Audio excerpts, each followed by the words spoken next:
Welcome to our channel. Today we how to subscribe to Power BI Semantic Model Design Tutorials, full guide step by step clearly. First, open your preferred web browser. In the address bar, type in www.youtube.com and press enter. Once YouTube loads, locate the search bar at the top of the page. Type Power BI Semantic Model Design Tutorials into the search bar. Press enter to initiate the search.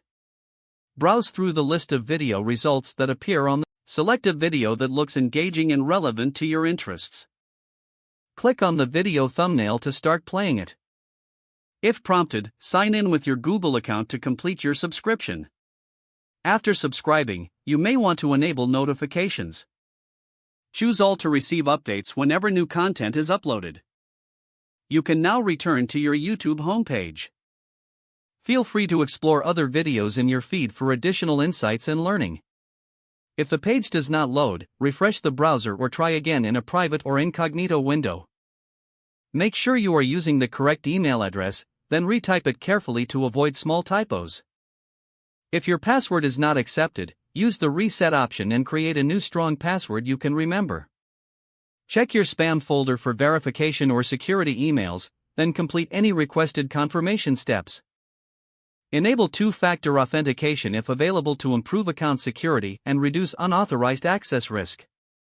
After signing in, review your profile details so your contact information and settings are accurate and current. If you see an error message, note it down and try again after restarting your device and internet connection. Log out when you finish, especially on shared devices, to keep your account and payment information secure. If the page does not load, refresh the browser or try again in a private or incognito window.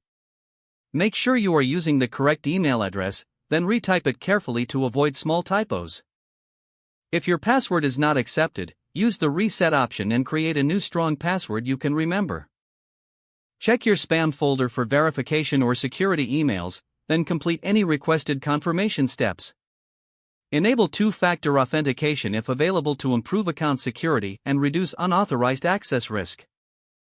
After signing in, review your profile details so your contact information and settings are accurate and current. If you see an error message, note it down and try again after restarting your device and internet connection. Don't forget to like this video and subscribe to our channel for more step-by-step tech guides.